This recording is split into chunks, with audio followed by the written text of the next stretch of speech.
know. Good to see We're you. trying again with our video recording. We are. We're doing Still on video. we're doing a remote video recording, and so you can also watch this on YouTube or listen to us on a Buzzsprout or wherever you find your podcast episodes, Apple Podcasts, or where else? We're in all of them. Spotify. We show up. We just don't know. Yeah. So far, not on TikTok. But the other thing that we want to try and make sure that you do is, if you do listen to us and you know who you are, try and tell a friend of yours to listen to us, or you can actually share the episode.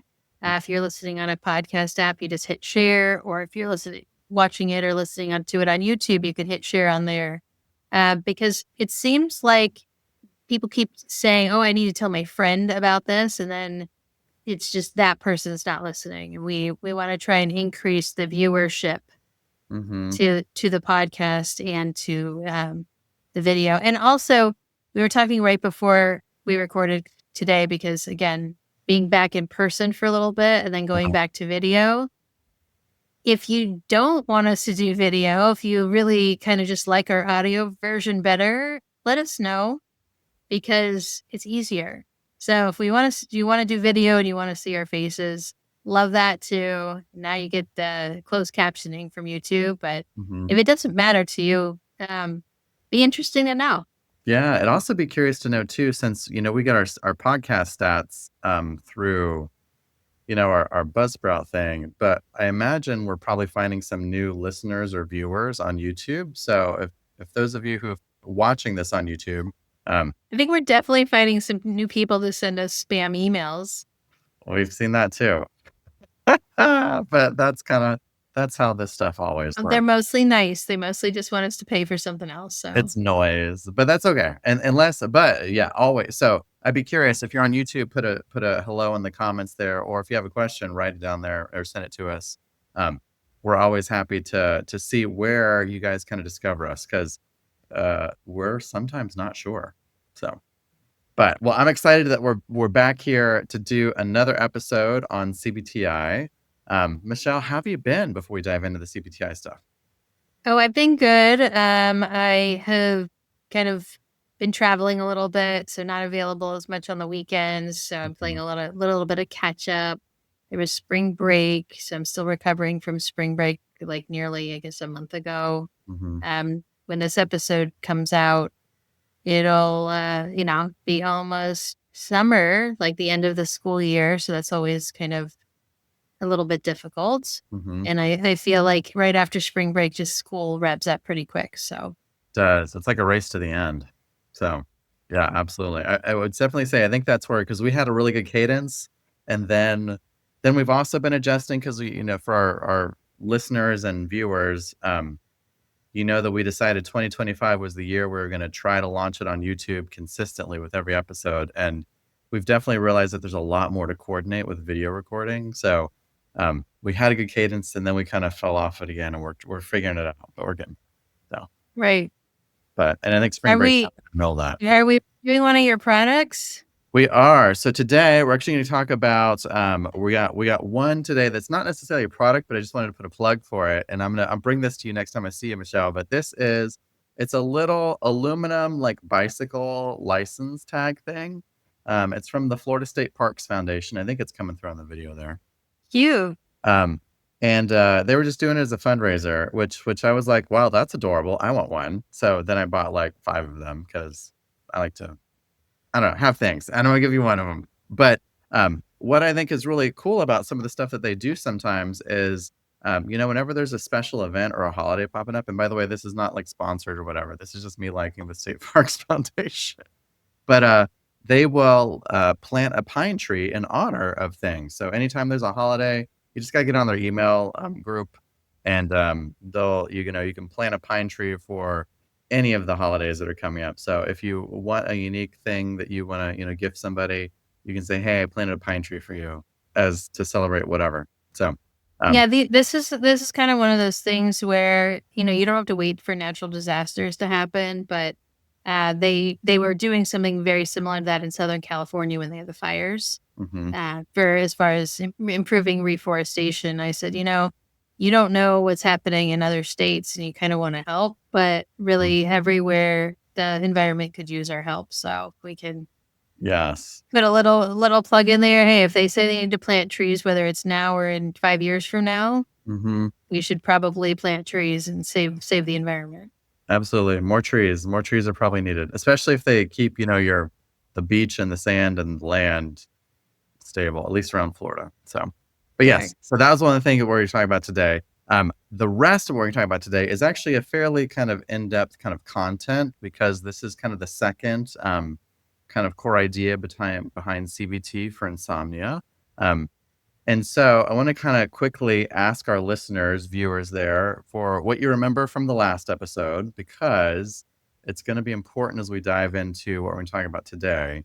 And if you remember briefly from the last episode, there's a couple different things that are going to get you good sleep. Number one, we got to make sure that there's a strong sleep drive. Number two, we got to make sure that your circadian rhythms are, correctly placed with where your behaviors are throughout the day. And then number three, we got to create what we call a low arousal environment, which is really just another way to say we need you to not be stimulated by things. And we'll dive into more of that today. But those three things are what results in creating better sleep for people. And so that was kind of a quick and dirty kind of piece of what we talked about last time. And today, what I want to start with, especially as we're diving into this next session of CBTI, is this idea of mindfulness. And Michelle, what is that? When you hear that word, because it's a very trendy word. Um, what is mindfulness? Yeah, so mindfulness in the mindful movement is basically just the awareness that it takes a little bit more work in the 21st century to be present. So Mhm, not thinking about what you have to do later that day or what you did and that you either finished or didn't finish. mhm. It works on like that whole presence building. Yeah, And it's a very easy concept, but in our very fast-paced world, it's really a hard actionable thing in quite a few situations versus 100 years ago, it was a little bit easier to handle it. yeah, absolutely. 100 years ago, I think there were fewer things kind of pulling for our time and our distractibility. I mean, also, you for better or worse, weren't necessarily as healthy or living as longer 100 years ago either. Um, but a lot of those things have kind of improved, but I think our lives have also gotten much more complex. And When you had to be present before, you really had to be present because it was something that you were actively doing and not necessarily planning for, the yeah, future. If yeah, you needed 100%. to find or get shelter, you need to make sure that you accommodated for that shelter. The house wasn't going to heat itself by pushing a button. You had Right. to chop the trees, you had to gather that, and you had to kind of bring it in a little bit closer, Mhm. especially with inclement weather. So my mindfulness in terms of as a movement is really the awareness of being present. Yep. Exactly. And I would say I hear a common thing from a lot of my clients over there, like, oh, well, I tried that mindfulness thing. It didn't really work for me.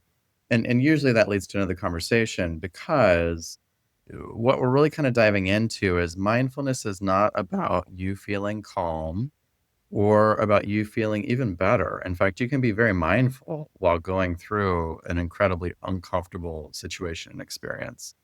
And so a lot of times people have equated relaxation with mindfulness, and that's not really what mindfulness is about. Can you get relaxed as a result of doing some, activities? We'll talk about leaves on a stream, and we've done that before on the podcast. Yeah, you can start to feel some relaxation effects from that, but that's really a byproduct of the experience. And the reason why this is so relevant is because mindfulness involves you being aware of your moment to moment kind of experience in a clear and kind of balanced manner. And so you're really kind of learning the skill of allowing all of your thoughts, all of your emotions, all of your sensations to just enter into your awareness without you resisting it or without you avoiding it. Why do you think that matters for sleep? There's a lot of people that tell me they have like fear of night starting in the afternoon Hmm. or after dinner just because it's getting closer to the time where they don't feel that they're going to be successful with something that's important to do, like Yeah. going to sleep. And, we've talked about before if you aren't sleepy by the time you get into bed, then you shouldn't be getting into bed. And then that fear of, well, if I don't have enough opportunity to sleep. So Mm-hmm. being mindful and being present at that moment can help with that arousal that you're talking about. The Yeah. arousal that didn't just start at bedtime, it started earlier in the afternoon. Absolutely. And so this is why it's really important to acknowledge what mindfulness is not about. Mindfulness is not about clearing your mind. It's not about happy or positive thinking. It's also not something that happens instantly, and it's also not magical. Like you're not gonna mindfully be like, "Oh, I'm amazing." Like I mindfully took away all of these things. But what mindfulness is doing, it's a practice, and you're learning to be able to turn toward and acknowledge when you're suffering, when you're experiencing some sort of is it discomfort. That's what I mean by the word suffering. It's not that you're, although I mean a lot of our insomniac clients like and listeners definitely are very familiar with what that suffering feels like. But you're learning to be with your sleep frustrations and the things that you're frustrated about your poor sleep, and you're learning how to respond to yourself with care and kindness, which I think is really challenging when we often have this idea that I just need to make the thing go away, whatever that sleep thing is. And that's a very different mindset. That's a mindset that's really reinforced by take this, vitamin gummy or melatonin supplement or the sleep medication to make the uncomfortable thing go away. What you're learning how to do is acknowledge, like, oh, how do I respond to my poor sleep with care and kindness? That's mindfulness versus more tension and stress. Because the more that you can do that, the more you can short circuit the cycle of tension and frustration that builds up. And so this is where I think, Michelle, you pulled the episode number for us of mindfulness. When did we do that one? So it was a couple episodes ago. It was episode 90, where we recorded two separate techniques, separate like imagery, audio versions of it, both in the same episode. And if you look at the show notes in the podcast version, you'll see where one stops and the other one starts. But they're both relatively short. Good. Leaves on a Stream was the first one, and the second one was about waves. Good. Excellent. I love it. Good. Both variations of the same kind of process there. And that's the thing that I would encourage almost anyone with sleep problems to start with at least doing that practice of the leaves on a stream or something along those lines at least once a day. I mean, ideally a little bit more, but you're just learning to get into that rhythm and that routine. You're building a muscle. And so we've talked about this with, breath work and other pieces. There's other parts that you're building here. And so that's a key part of it. So, okay. So now that we've got that, we just want to kind of introduce that idea of another key piece that you're building to get better sleep is to incorporate some daily kind of mindfulness activity. The next thing that we want to check in on the second session of CBT-I is where are you at with your sleep diary? Now, remember, we talked about this with the CBT-I Coach app. You can continue to, type in your information in the form. You can, the app itself will kind of keep track of it. And Michelle, why again? Why do we do a sleep diary? Why is it important?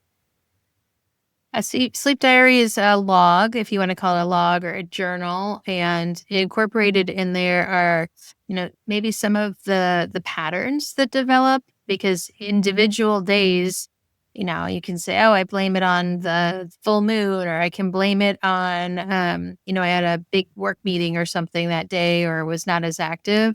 But when you can see it in terms of a log, you can see patterns develop independent of the outside activities that are there. Mhm, It's also really important to document for yourself so that you make that space mhm. that's in there, and you have an accountability record. Yep, absolutely. And if you're working with a provider specifically, this is something where you'd want to send that to them just so that you can kind of keep yourself. But I would say, again, this is one of the important pieces when we look at kind of behavior change and of the dismantling research studies. It sounds a little painful, but self-monitoring really does work.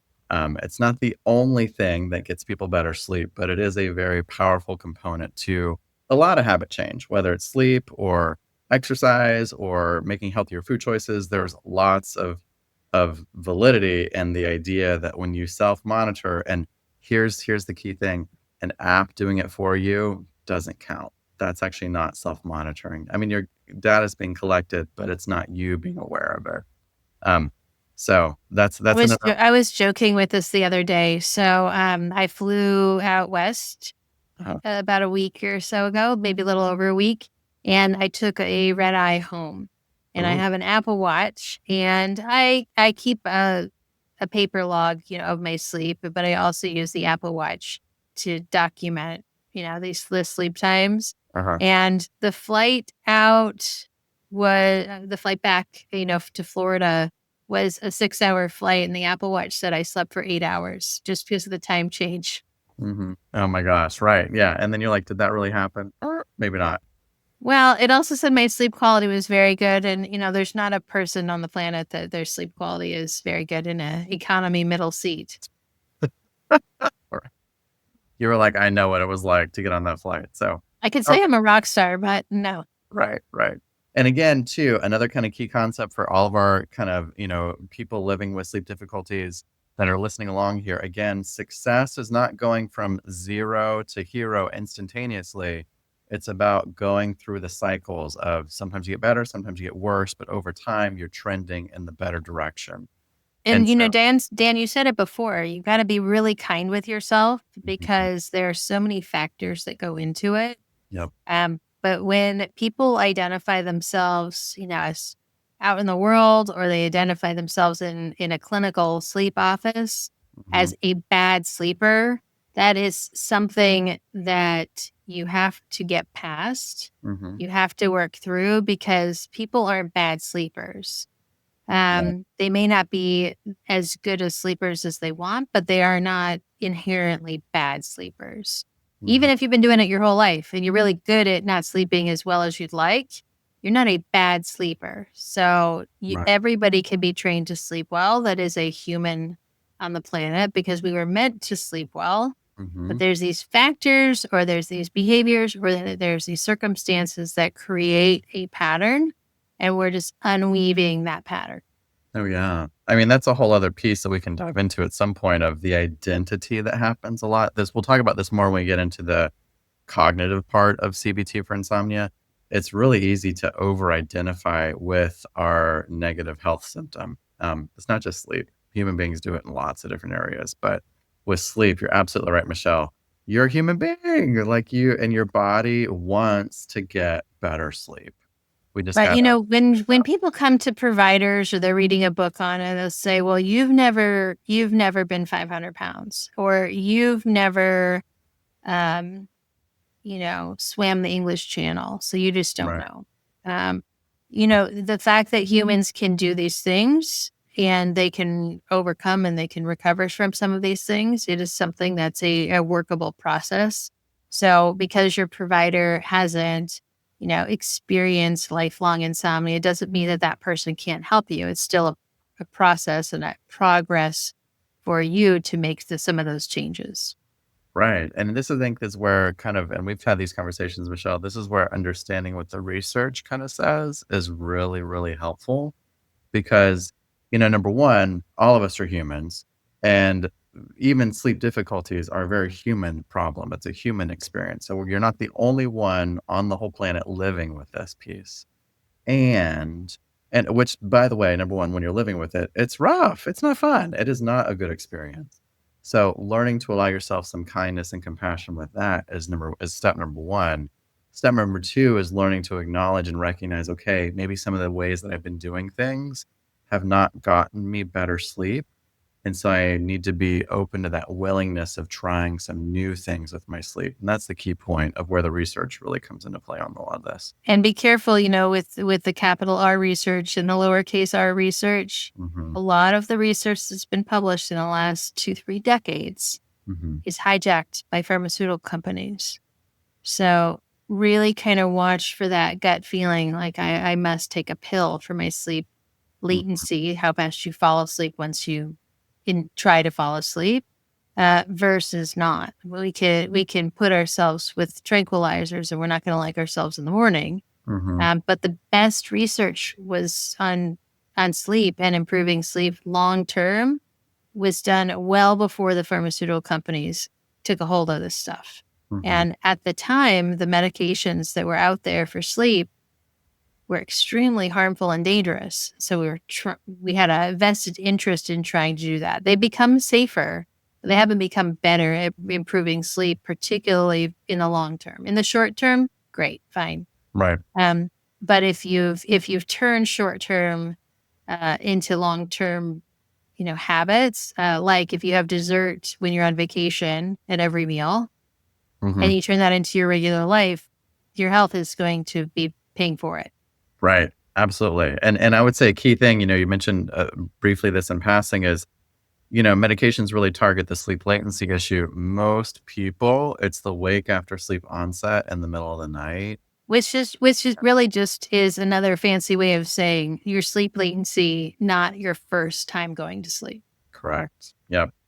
Yeah. So that's the piece of where you don't necessarily need to feel more groggy in the morning either. That's another one of the major kind of real limitations of trying to target just sleep latency. So, but absolutely. And this kind of brings us to talking about, Spielman's kind of 3P model, which is really this idea of I think it's one of our lost episodes, by the way. was it? Oh, Yes. yeah.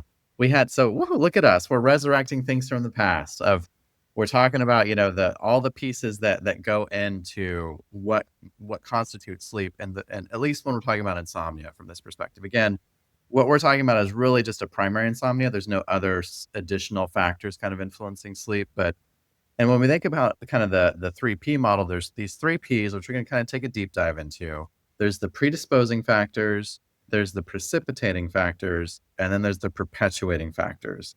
Now, I always find these 3 Ps rather fascinating because I'm like, "Wow, this is definitely like a nerdy, researchy kind of way of labeling all this stuff." But Michelle, what do you think? What does predisposing mean? Like that's people are like, "Am I genetically wired to just be horrible and just never get good rest ever again in my life?" What does that mean? Predisposing factors. So predisposing factors are things that are predating you per se. Mhm. So it might be the environment that you grow up in. It might be but your family and your culture's beliefs into sleep and what the pattern is. So think about like in some Latin American countries is there's siesta, in the afternoon, and then generally you eat dinner much later and then you go to bed later. So that might be a predisposing uh, factor that you have to being a night person. So it was a part of you, but it's part of the system that you grew up in. Absolutely, and it's important to acknowledge that there's really at least 2 different areas we're talking about when it comes to predisposing. Both the biological piece on some of this and then really, like, the psychological stuff, which is, like, the environment and how you grew up and those types of things. And, when it comes to sleep, these can be things like, maybe there are some changes for you where your metabolic rate is just naturally a little bit higher than maybe someone else might be. Or maybe you could have some hyperreactivity to certain things internally into your body. Those are all things that they don't necessarily mean that you're going to have sleep difficulties, but you could be predisposed to having some sleep difficulties. And then when we think about it on the psychological side, this could be, excessive worry, worrying about a lot of different things. I would say anxiety has both a genetic component as well as a family component, like a what life growing up was like for you kind of component. So those are kind of some good things to be aware of. But I want to go through these lists of things for you to kind of think about as our listeners, kind of viewers, kind of think about this. Some predisposing factors can be things like, family members with any sleep difficulties or psychiatric kind of conditions, a prior history of being a poor sleeper, chronic pain is another one kind of predisposing factor. You could also just be someone who's generally a lighter sleeper, someone who just generally doesn't necessarily get as deep as other people, and you kind of respond more to what's in your environment. Sensitivity to hormonal changes. You can have a busy, active brain, especially at night. That's a little bit more of that anxiety type of thing, that rumination, worrisome piece. Um, Depression can be another kind of predisposing factor, a history of trauma. Being a type A person, someone who's kind of always on, a lot of my entrepreneurial clients fall into this category of just someone who's constantly always thinking about things. Um, Also, doing some shift work can be another predisposing thing. Doesn't mean you're going to have sleep problems, but it can definitely set the stage. Having a spouse that works shifts, by the way, is also another predisposing factor, as well as being a caregiver. If you're someone that's always alert, or thinking about your loved one. Maybe they're in another room further away from you, but you always go in and check on them, whether they're younger or older. Those things can also kind of set the stage. So, is there anything else you can think of, Michelle, that's kind of a little bit more of a predisposing factor, something that might set the stage for someone to have some sleep disruption? There's so many things, but predisposing factor is really stuff that you believe is probably done to you, Mhm, either genetically or behaviorally or mhm. constitutionally. Right.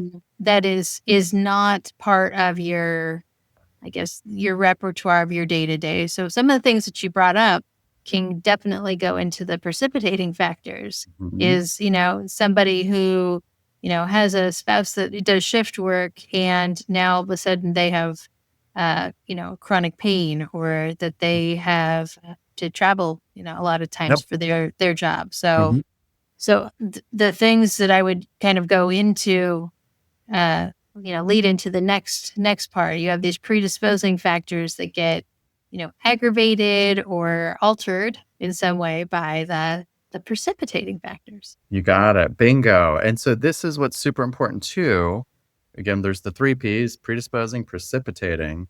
Precipitating are usually these acute things that happen to you. So it's something that disrupts your sleep. So it could be something that's like, related to your physical health, like a major medical crisis or a condition that you're diagnosed with. But it could also be a mental health condition. But it can also be really anything that kind of shows up in life. So I want to kind of go through a list of a couple different precipitating factors, and these are things that may or may not have happened at the same time when your initial sleep disruption occurred. And what's important to note is the thing that started your sleep disruption may not be the same thing that's maintaining it later in the future. So we'll get to that in a moment too. But here's some examples, Michelle, I'm gonna tell you. So you can have a new medical problem or a recurring problem that flares up. So something like, fibromyalgia, or you could have a surgery or cancer Like diagnosis. someone with asthma that now is Mhm. on asthma medications, like steroids that are keeping them up. Yep, bingo. Ding, ding, ding. So it could be something like that. Second to that could also be a new medication, or it could be stopping a medication if you'd been on a higher dose of something. Work stress, job insecurity. There's lots of that right now in the economy. Um, a death in the family or a close friend. You could have a new mental health condition starting to express itself. Again, usually for most people, this is if it hasn't expressed itself by your late 20s, early 30s, then it's that, but that is a prime time for a good amount of things to kind of start showing up in people's lives. Perimenopause, another one. Childbirth, another one. Having, a child or a partner or a family member who doesn't sleep well. Moving, relocating, divorcing or breaking up a relationship. Financial insecurity, changing work shifts, or again, your bed partner if they're changing work shifts. Um, Getting married is actually an interesting precipitating factor, um, as well as kind of a new job or thing like that at work. Michelle, what do you notice about these precipitating factors when it comes to sleep? I mean, they come in both good and bad varieties, which is Mhm, the first thing that you kind of pay attention to. And some of them are like really quick type of events, and other ones are maybe maybe quick or lengthening, where you don't actually notice that it was happening. mhm, So if you're going to sell your place that you're living, and you're going to be moving, that's actually multiple in one, and it's yeah, a process instead of just like one event that happens. mhm.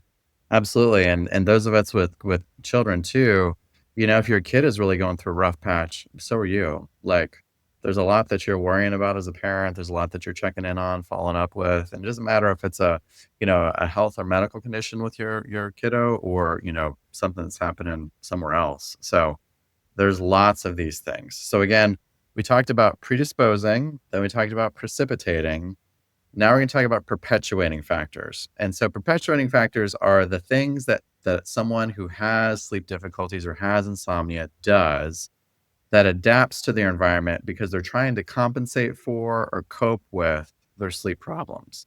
And what's really kind of interesting is that there's three kind of groupings or areas where these perpetuating factors, sorry, stick around. So number one, you tend to have non-sleep activities in your bedroom.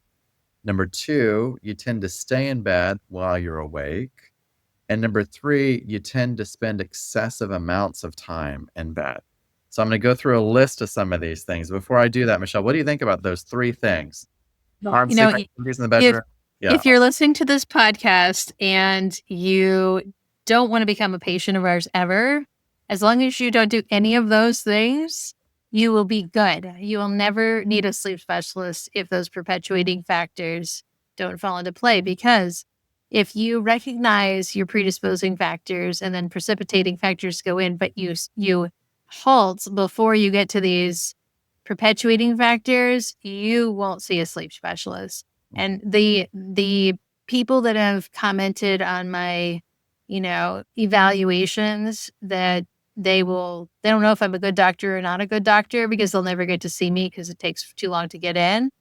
If you're still in and it takes, forever to get an appointment and you still have the problem, yeah, you probably need to be seen. But those people that their problem's already gone away because they right. haven't done these perpetuating factors is really key.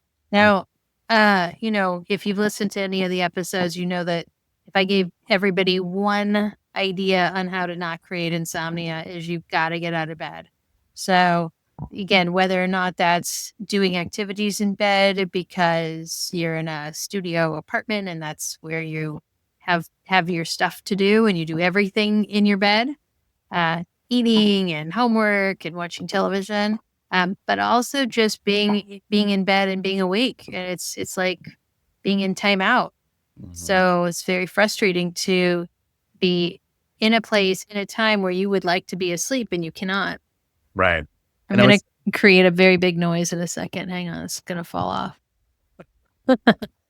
No worries. I mean, I would also say too, this is where, it's important understanding what these perpetuating factors can look like for different people. So a lot of times when I've worked with college students and you might be in a dorm or you're in an environment where you have less control over, we got to get creative. We got to kind of understand what's happening and how we can shift it around. But the same can be true too, for some of my clients where maybe they're living with another family member or they're living in a place that they don't have as much control over, or they're living, with their significant other at their place and at their own home. They can make their sleep environment amazing. But when they're at their partner's place, they're like, oh, this other stuff shows up. So I would say that's why it is really important to understand these things. And this is maybe a good kind of, plug that you should reach out to work with somebody if you're aware of these things and you've tried them and you're still having the sleep problems. That's when you do need to reach out. You need to say, "Hey, yeah, I've tried this stuff. It's not working for me."